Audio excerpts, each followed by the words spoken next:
Azure administrator zero to hero की series में एक बार फिर से वेलकम है आपका। I am Manjeet Rawat, your online instructor.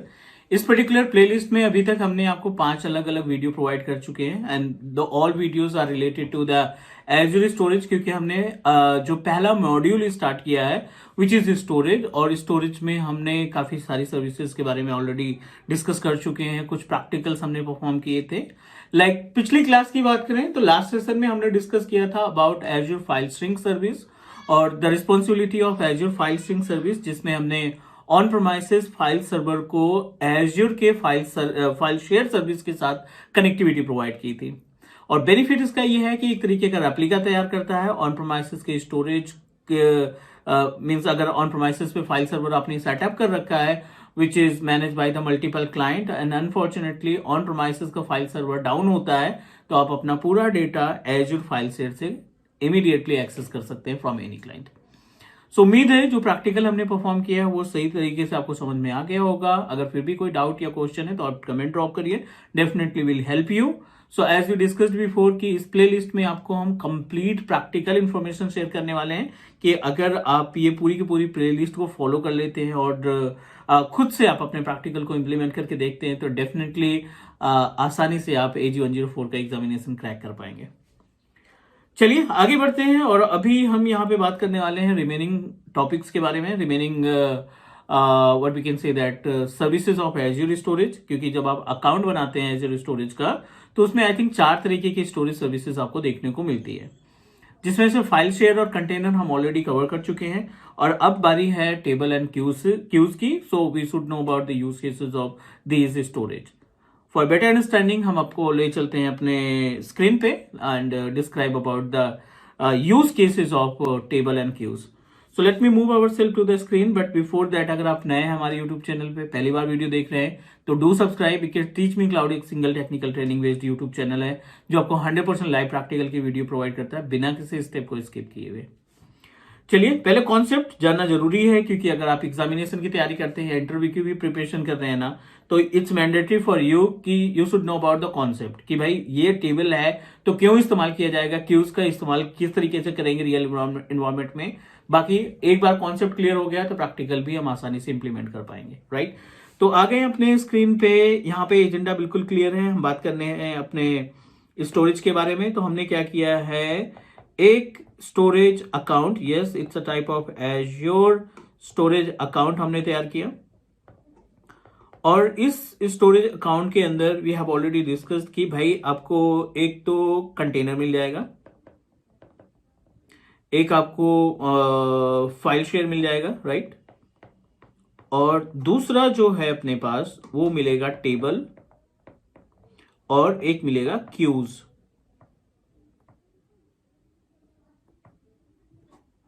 अब अगर इनकी गैप की बात करें, इनकी यूज केसेस की बात करें, तो पहले भी हमने आई थिंक डिस्कस किया था कि जो ये फाइल शेयर और कंटेनर का ऑप्शन है ना, फाइल शेयर एंड कंटेनर, ये दोनों ही ऑप्शन आपके कंसीडर किए जाते हैं अनस्ट्रक्चर्ड डेटा को स्टोर करने के लिए, ठीक है।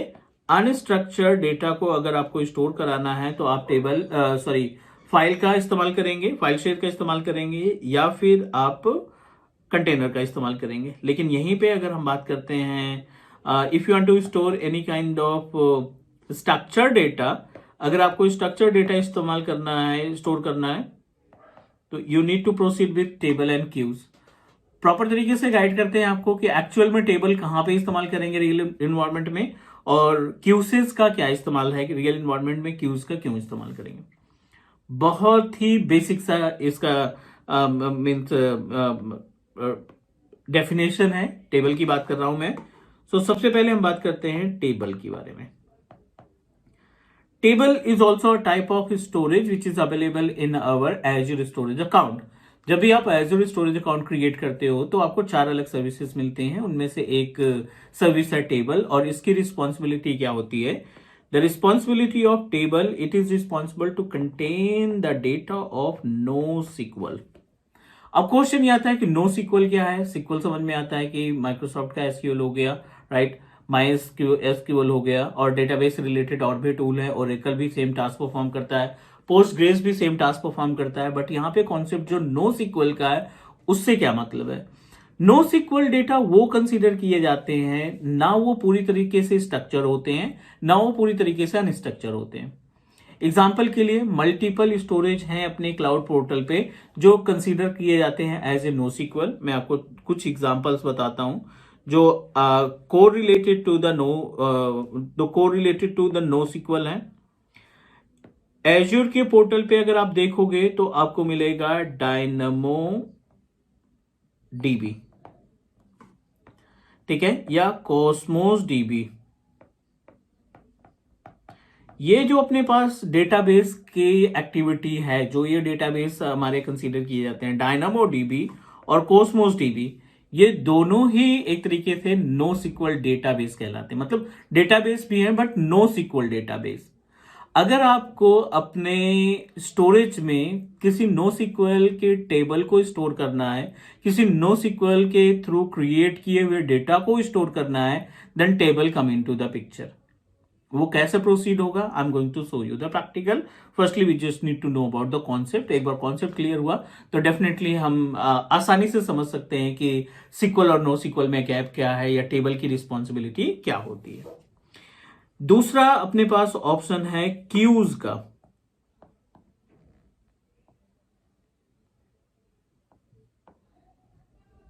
ठीक है, दूसरा अपने पास ऑप्शन है क्यूज का। Queues is also type of structure data, और इसकी जो रिस्पॉन्सिबिलिटी होती है, द रिस्पॉन्सिबिलिटी ऑफ क्यूज, ये जिम्मेदार होता है जितनी भी मैसेजिंग से रिलेटेड टास्क होते हैं। फॉर एग्जाम्पल कुछ एप्लीकेशंस हैं, एक छोटा सा एग्जाम्पल हम आपको दे रहे हैं यहाँ पे। लेट्स फॉर एग्जाम्पल ये आपका एक वेब सर्वर आपने सेटअप कर रखा है, मेक माई ट्रिप, ठीक है, ये आपका एप्लीकेशन है, मेक माई ट्रिप का एक वेबसाइट या एप्लीकेशन आपने सेटअप कर रखा है। And you know that make my trip के पास इसका खुद का डेटाबेस भी अवेलेबल है। इस मेक माई ट्रिप के थ्रू आप multiple vendor based flight book कर सकते हैं, ट्रेन बुक कर सकते हैं, बस बुक कर सकते हैं, होटल बुक कर सकते हैं, राइट। अलग अलग वेंडर्स के जो जो जो फ्लाइट्स हैं उनको आप आसानी से बुक कर लेते हैं। कहीं पे भी होटल्स वगैरह का भी बुकिंग आप परफॉर्म कर सकते हैं। तो let me help you to understand about it. Let's take an example. यहां पे ना गो एयर का भी सर्वर अवेलेबल है, ठीक है। यहां पे इंडिगो ने भी अपना सेटअप लगा रखा है, राइट। और यहाँ पे आप मल्टीपल होटल्स भी फाइंड कर लेते हैं, लाइक ताज होटल ने भी अपने डिटेल मेंशन कर रखी है। एक कस्टमर पहुंचता है यहाँ पे, राइट। एक कस्टमर आया, उसने मेक माई ट्रिप को ओपन किया, इस एप्लीकेशन को ओपन किया या इस साइट को ओपन किया, उसे एक फ्लाइट बुक करनी है या होटल बुक करना है। सो वो क्या करेगा, ये एक मीडिएटर की तरह काम कर रहा है। अगर हमने एक फ्लाइट बुक की गो एयर से या इंडिगो से, so definitely we have to pay the amount. और जो मेक माई ट्रिप है ये किसी और का है, गो एयर या इंडिगो किसी दूसरे ऑनर का है, राइट। मेक माई ट्रिप का तो है नहीं है, जिसने मेक माई ट्रिप की साइट को इंट्रोड्यूस किया उसका गो एयर या इंडिगो नहीं है। नाउ अब अगर आप यहां से बुकिंग करते हैं तो मोस्टली अमाउंट जो है वो इंडिगो के पास जाएगा, पूरा का पूरा अमाउंट जो है इंडिगो के पास जाएगा। ये एक मीडिएटर है जो कि कस्टमर से भी और जो बैकएंड है जैसे इंडिगो है, इंडिगो से भी पेमेंट लेता है। कस्टमर से भी कुछ चार्ज करेगा जिसने बुक किया उसके कन्वीनियंस को देखते हुए, और इंडिगो से भी चार्ज करेगा क्योंकि इंडिगो का टिकट उसने सेल किया एक तरीके से मीडिएटर बन के। अब क्वेश्चन ये आता है कि इसमें क्यूज की रिस्पॉन्सिबिलिटी क्या है। क्यूज क्या करता है ना कि ये अलग सर्वर है, एक तरीके का अलग एप्लीकेशन है, इंडिगो का एप्लीकेशन अलग है, मेक माई ट्रिप का एप्लीकेशन अलग है, but both are integrated to each other. इन दोनों को एपीआई के थ्रू कम्युनिकेशन प्रोवाइड किया गया है, both are connected with the help of API. अब इस एपीआई की रिस्पॉन्सिबिलिटी क्या होती है कि जितने भी विजिटर्स आते हैं ना उनकी इंफॉर्मेशन यहां पे भी होनी चाहिए और इस बंदे को भी मालूम होना चाहिए ट्रांसपेरेंसी के लिए कि भाई कितने लोग विजिट कर रहे हैं, कि हमें बुकिंग्स नहीं मिल रही, तो can you please explain about कि हमें बुकिंग्स क्यों नहीं आ रही, कस्टमर्स कितने आ रहे हैं, ताकि हमें आइडिया रहे कि हमें कुछ ना कुछ मॉडिफाई करना है, कॉस्ट कम करनी है, जो टिकट के रेट है उनको कम करनी है, वो सारी चीजें ये मैनेज करेगा। तो ये जो एपीआई है वो क्या करता है, इन दोनों के बीच में कम्युनिकेशन स्टैब्लिश करने का काम करता है। और क्यूज की रिस्पॉन्सिबिलिटी क्या होती है, क्यूज यहां पे काम करेगा इन दोनों के बीच में, और इसकी रिस्पॉन्सिबिलिटी क्या होगी, जितने भी मैसेजिंग इन द सेंस जितने भी क्वेरीज आती है, जितने भी विजिट होते हैं इन साइट्स के ऊपर, उनको स्टोर करने की रिस्पॉन्सिबिलिटी क्यूज की रहती है। The responsibility of queues can store the information about the messaging between the applications. जितने भी एप्लीकेशन आपस में इंटीग्रेटेड है उनके बीच में जो मैसेजिंग जो मैसेज पास होता है through the API that is stored by the queues. So चलिए मूव करते हैं पोर्टल पे। मैं आपको थोड़ा सा हिंट देता हूं टेबल का, उसके बाद फिर हम बात करेंगे क्यूज का, रियल एनवायरनमेंट में किस तरीके से इनका इस्तेमाल होता है, क्यों कंपनियां जो है इन स्टोरेज का इस्तेमाल करती हैं। पोर्टल पे आ जाते हैं। We have already created our on portal, हमारे पास ऑलरेडी पोर्टल है, हमने पहले से तैयार कर रखा है। So I am just going to open our Azure portal, और इस एज़्योर पोर्टल के ऊपर we have already created storage account, और स्टोरेज अकाउंट में हम तैयार करने वाले हैं अभी व्हाट वी कैन से, पहले टेबल के बारे में बात कर लेते हैं, फिर उसके बाद डिस्कस करेंगे about other storage services.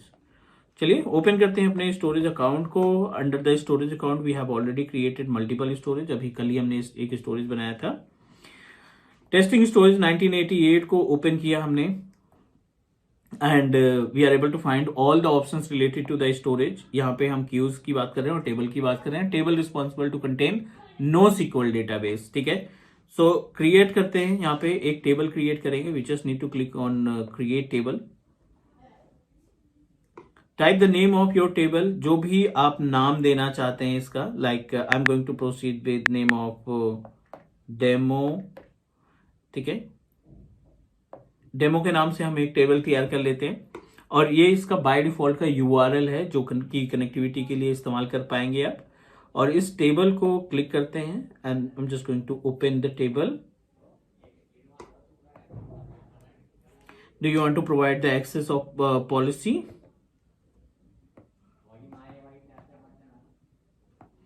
In the access policy, we just need to click on add policy। क्या परमिशंस आपको देखनी है इस URL पे?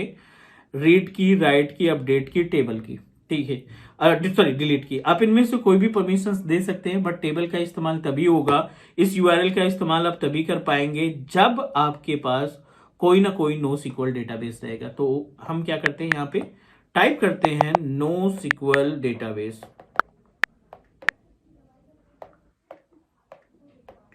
जब आप NoSQL की बात करते हैं तो definitely we have already discuss about कि भाई DynamoDB और Cosmos DB जो है वो आपके NoSQL डेटाबेस कहलाते हैं। Azure का Cosmos DB आपका NoSQL कहलाएगा। So I am going to create one NoSQL database, और यहाँ पे जो भी आपको टास्क परफॉर्म करना है, Postgres भी आपको देता है, MongoDB भी आपको देता है, Apache भी आपको देता है, and Azure Cosmos DB for table, multiple options are available, so it's fully depend upon you. I'm going to create Cosmos DB for table. So we just need to create our NoSQL database। Same resource group का इस्तेमाल करते हैं क्योंकि हमारा जो storage है इसी resource group में है। And create the name of our storage account, new storage,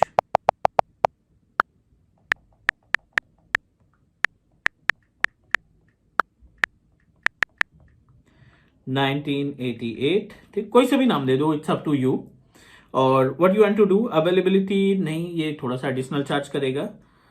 provision throughput या सर्वरलेस, तो प्रोविजन थ्रूपुट पे चलते हैं। सर्वरलेस में बहुत ज्यादा इन्वायरमेंट में हमें टास्क परफॉर्म करना होता है, that time we just need to proceed with that.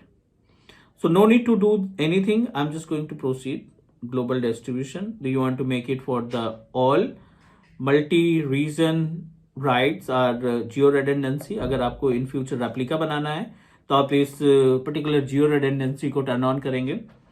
And multi region, if want to create a multiple, you want to put the data in multiple location, so आप इसको enable कर देंगे। I don't want to make any changes, all the network सब कुछ okay है। And how many backups you want to configure, so it's fully depend upon you. Periodic रख सकते हैं, कॉन्टिन्यूस 7 डेज का बैकअप या कॉन्टिन्यूस 30 डेज का backup, it's up to you. आप अपने अकॉर्डिंग यहाँ पे डिसाइड कर सकते हैं। I am going to create it. अब जो ये हम कोस्मोस डीबी बना रहे हैं ना, इसके अंदर आप टेबल को भी एक्सेस कर पाएंगे और अब जो भी टेबल्स क्रिएट करेंगे उनको स्टोरेज अकाउंट के थ्रू भी स्टोर किया जा सकता है या मैनेज किया जा सकता है।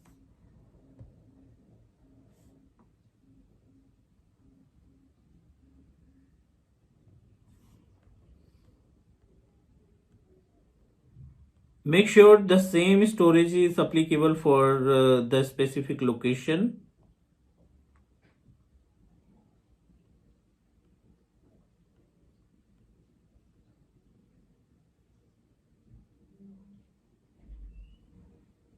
क्योंकि बहुत सारी लोकेशंस हैं जहां पे हम ऑथराइज नहीं है to create this particular service.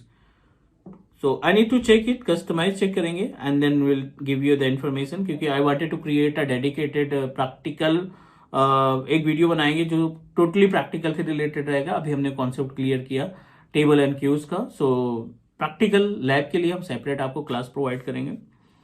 सो तब तक के लिए आप ये वीडियो देखिए, कॉन्सेप्ट चेक करिए and if you feel like if you have any question please drop a comment.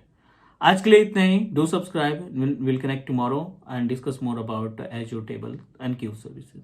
Take care guys, do subscribe your on teach me cloud YouTube channel. Bye.